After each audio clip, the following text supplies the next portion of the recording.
Chapter 2, Mishnah 4. This Mishnah deals with cases where someone made a neder that can be understood in two different ways. According to one meaning, the neder is valid, but according to the other meaning, it is invalid. At the time he made the neder, he did not say which meaning he intended. Unclear Nedarim, i.e. Nedarim that have two meanings, one that it is effective and one that it is not, are treated stringently. That is, we assume that he intended the effective meaning and thus the neder is valid. However, their explanation is accepted even if it is lenient. That is, if the person said, then or later, that he intended the lenient meaning, his word is accepted and the neder is void. The Mishnah gives an example. What is an example of an unclear neder? Someone said, this loaf of bread is like salted meat, or like libation wine to me.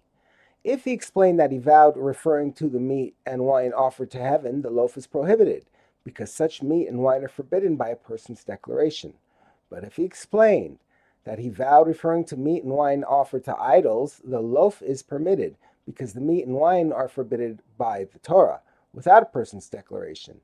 And if he left the neder unclear and never explained what he meant, the loaf is prohibited because the neder is interpreted stringently, as referring to meat and wine offered to heaven. Another example. Someone said, this loaf is like a cherem to me. If he explained that he was referring to a cherem to heaven, i.e. a gift to the temple, the loaf is prohibited, because such a cherem is forbidden by a person's declaration. But if he explained that he was referring to a cherem for Kohanim, i.e. a gift to the Kohanim, the loaf is permitted, because a cherem for Kohanim is permitted once it reaches the Kohen.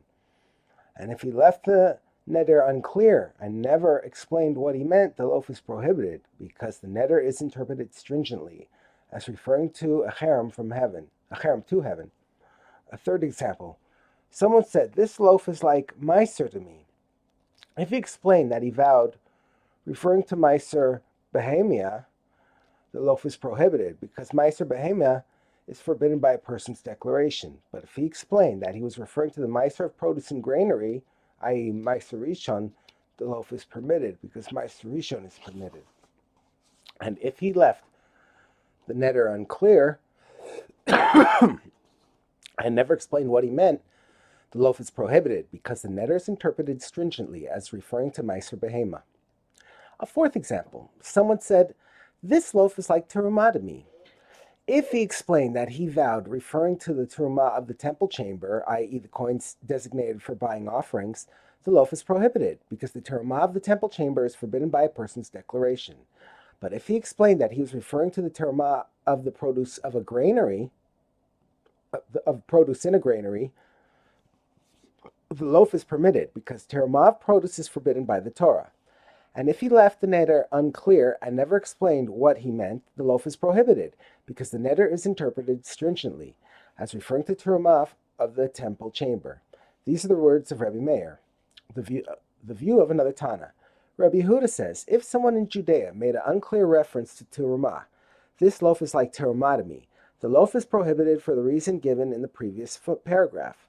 However, if someone in the Galilee made the same neder, the loaf is permitted, because the people of the Galilee who live far from the temple, which was located in Judea, do not think about the terumah of the temple chamber. Thus, when they mention terumah, they certainly mean the terumah of produce, which makes the neder invalid. The Mishnah has so far been based on the premise that a neder with two meanings is interpreted stringently. The next Tana disagrees with that premise. If someone in Judea made an unclear reference to haramim, this loaf is like cherem, the loaf is permitted. As taught above, cherem could mean either a cherem to heaven, which would make the neder valid, or a cherem for the Kohanim, which would make it invalid. Therefore, the neder does not take effect, because according to this Tana, an unclear neder is interpreted leniently. However, if someone in the Galilee made the same neder, the loaf would be forbidden, because the people of the Galilee do not think about haramim for Kohanim. Galileans do not live among Kohanim, for the Kohanim live mainly in Judea, near the temple. Accordingly, when Galileans say cherem, they do not mean a cherem for Kohanim, rather they refer to a cherem to heaven, which makes the neder valid.